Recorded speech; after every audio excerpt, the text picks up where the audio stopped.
She felt like she had this dilemma of, I love my children, and yet if I don't kill them, I am essentially sentencing them to this eternal damnation. The tragic case of Andrea Yates still shocking to the world decades after her gruesome crime.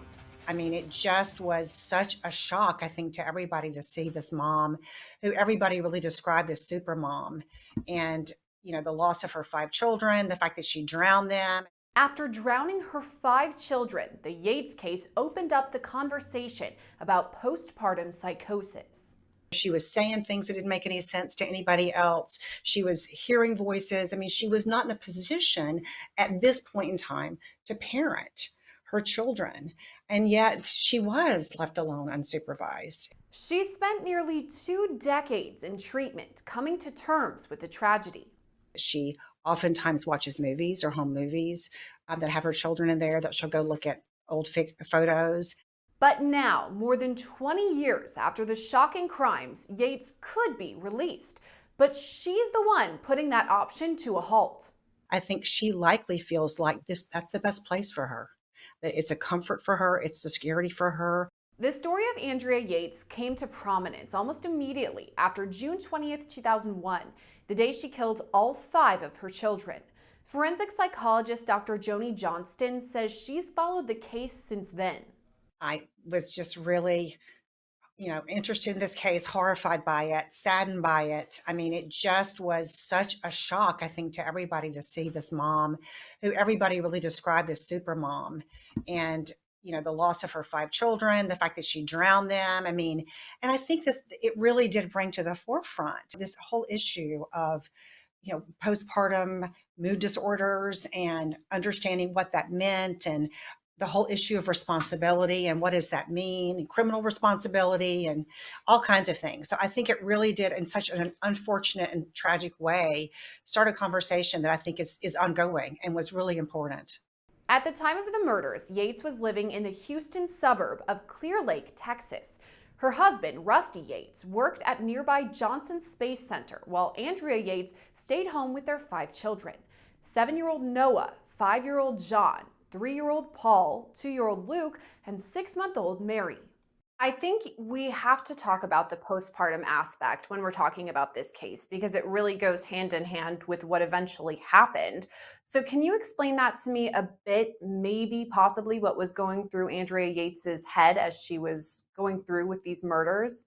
One of the saddest things about this case, is that there were so many warning signs. I mean, and I'm not talking about subtle warning signs. I mean, she had just verbalized that she was afraid she was going to hurt somebody. She had attempted suicide many times. Her psychiatrist had said, please don't have any more children. So she had, even before she had her first child, she had a history of bulimia, a history of depression. And we know that if somebody has a pre-existing condition, although I don't think it was formally diagnosed, but this came out later, that she had talked about suicide when she was 17 to a friend. So there was kind of a predisposition to depression. And then as she had more and more children, and it's not uncommon.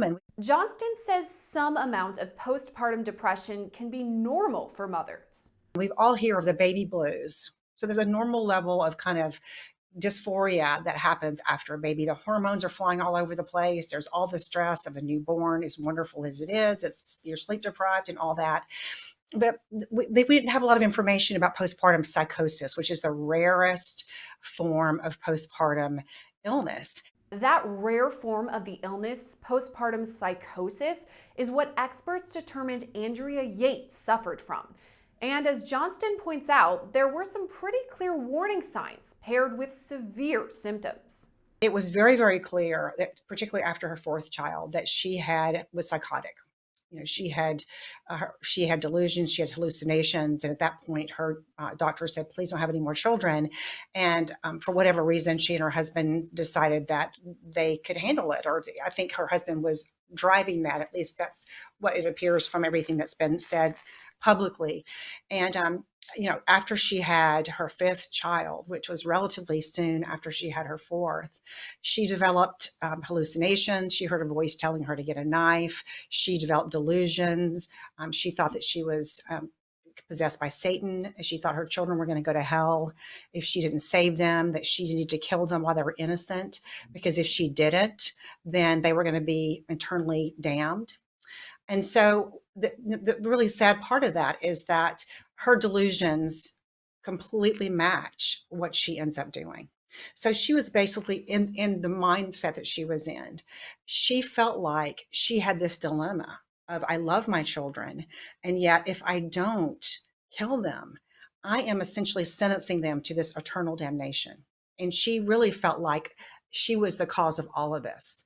So not only was she going to kill her children and they were going to go to heaven and be safe from her, but she was going to get the death penalty probably for doing this, because she was aware that it was illegal, even though she felt very convinced that this was the morally right thing to do. And so she would be taken care of as, as somebody who was possessed by Satan. Her darling children would go to heaven.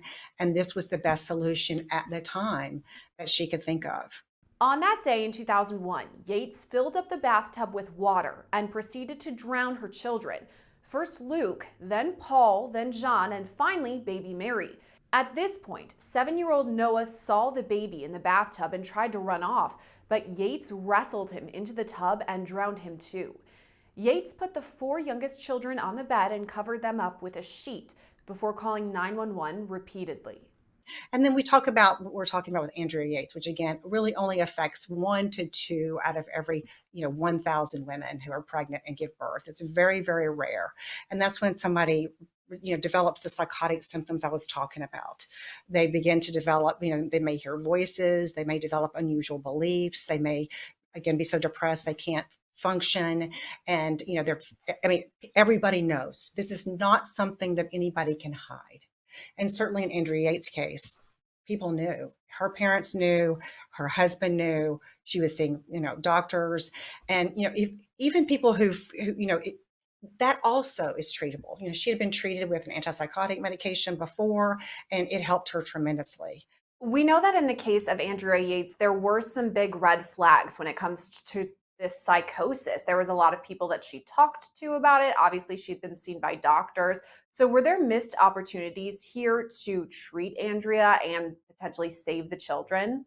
There absolutely were. I mean, one of the things that I remember about this case is that her treating physicians had said, "Please do not leave her unsupervised, with the children." And that's just for her safety and for the children's safety, because people were seeing her, do unusual things. Her mood would be one way one minute, then the next minute it'd be a totally different way.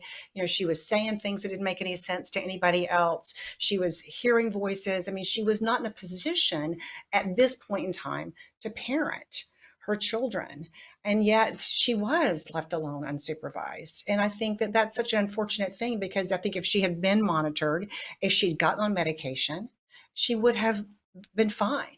She would have been successfully treated. But in that situation, when her thinking is so unclear and so distorted, then her judgment is also going to be distorted and not right. In 2002, Yates was tried and found guilty of capital murder. She was sentenced to life in prison with the possibility of parole after 40 years. But shortly after, Yates's verdict was appealed and she was retried in 2006. If we're looking at the trajectory of her case, she went to court, she was found guilty in her original trial, and then that was appealed, and later she was found not guilty by reason of insanity. Do you think that that second time around was the correct verdict?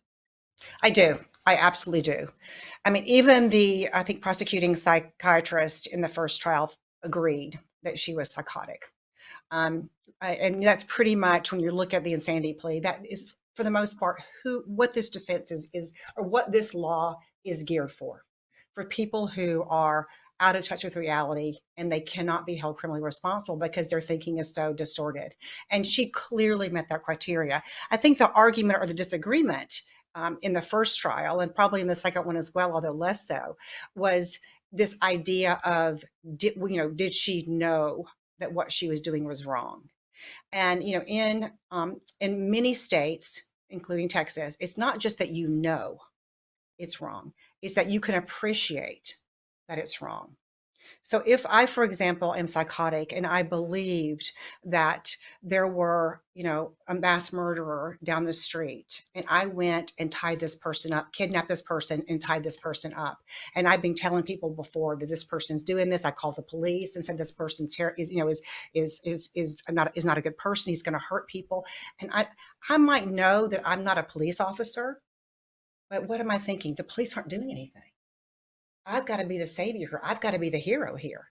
I may go do this because I'm thinking I'm helping people. That's a different level of appreciation. I might know I'm going to get in trouble by doing this, but I think I'm being a hero. I think I'm doing the right thing. And that's an appreciation component, is being able to really appreciate that what you're doing is wrong. In 2007, Yates was remanded to the Kerrville State Hospital in Texas, where she's been receiving treatment for the past 17 years. Now 60 years old, Yates herself is the one pushing back at the idea of a release. As part of the conditions from that sentence, she's allowed evaluation once a year to determine whether she is mentally stable, if she potentially could be released, and she denied that assessment this year. She's denied it in the past too, but also this year she didn't even want to be assessed. What may be the reasons for that? Why she wouldn't even want to go through this assessment? My sense is that Andrea has found a home where she is now. I think that she really did love her children. I think her children were her world. And I know that her attorneys come out and said that she oftentimes watches movies or home movies that have her children in there, that she'll go look at old photos. And so I think for her at this point in time, and that this may change at some point in the future, I think she likely feels like that's the best place for her.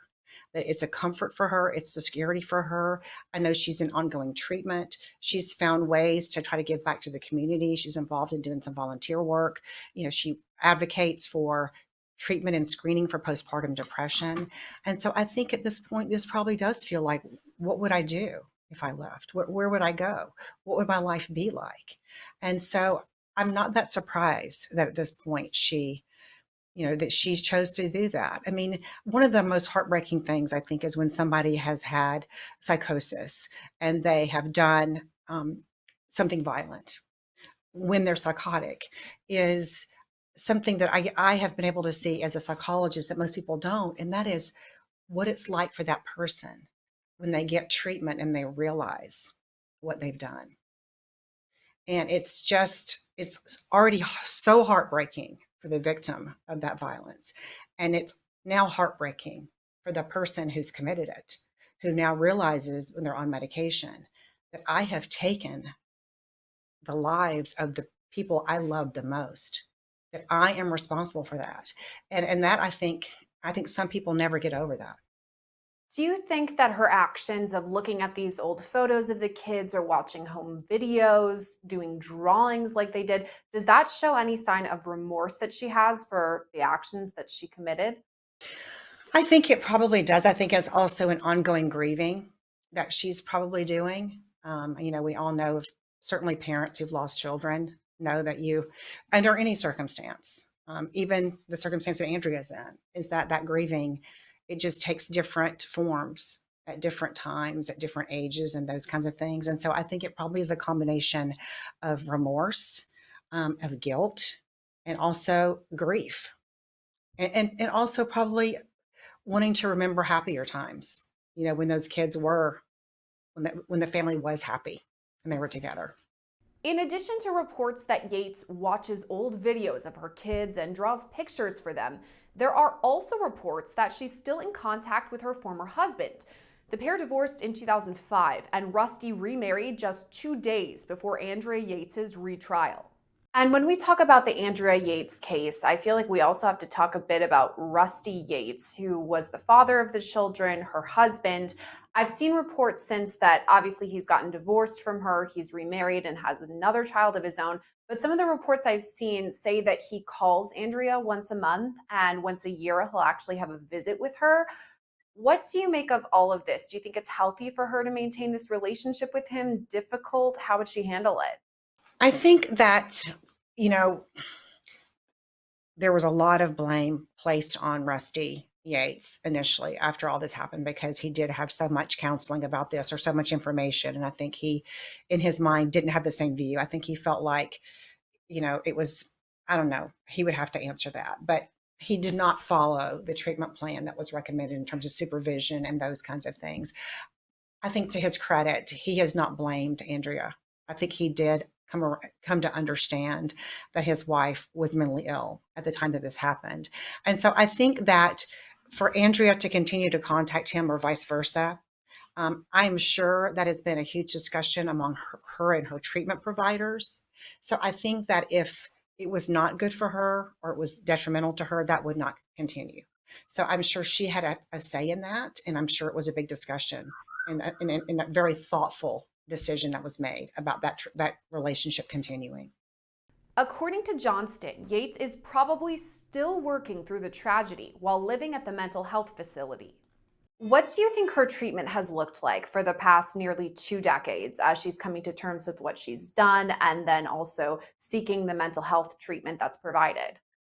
I would imagine it involves, individual therapy and talking a lot about, what has happened and also what that means for her and for her life. I would imagine that she's still taking some medication, some antipsychotic medication. I don't know if she needs it at this point, but that's always available if you're in the hospital. And that's really a decision between you and your treatment team and how you're doing. She's probably involved in groups. It's interesting that there's a lot of group therapy that oftentimes goes on in psychiatric hospitals, and that can be one of the I think the most successful and powerful ways of treatment to be able to talk to each other about that. And I think it's certainly a much safer environment for her than it would have been if she had gone to prison. So I think she probably has quite a bit of structure in her life. Where she's gotten used to a routine, getting up at a certain time, not really having to make a lot of decisions. And then a treatment program probably interspersed with some of the volunteer stuff, and maybe she has a job in the hospital. That's another very common thing. You spoke about structure with her life right now within treatment. So, do you think it may be difficult if she was released coming back to the so called real world?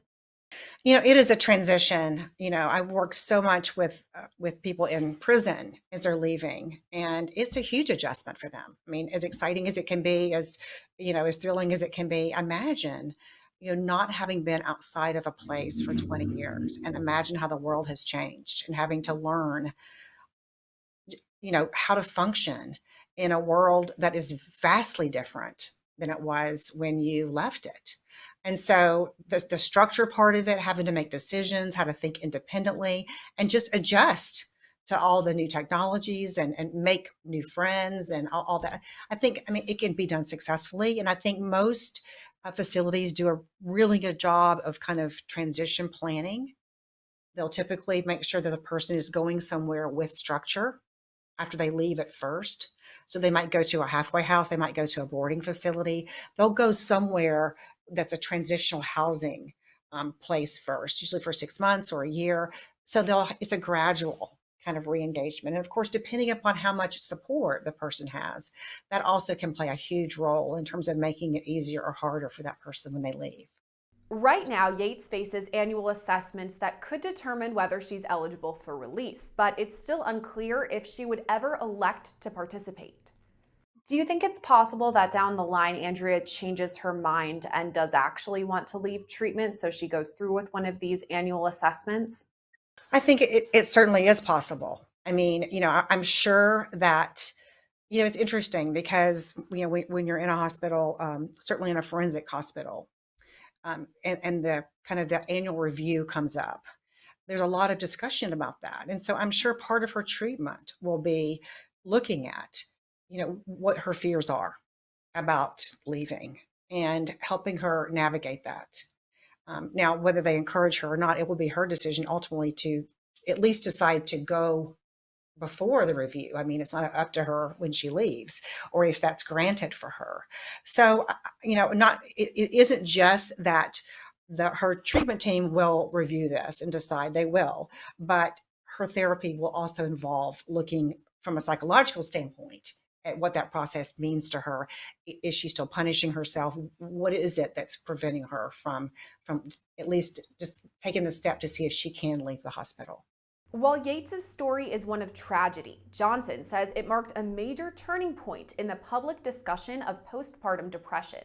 It's such a tragic situation. And I wish that didn't have to be so tragic, but I do think that it really did bring to light how important it is to talk about, parenting and hormones and support women, support new moms, because I think new moms really need that support.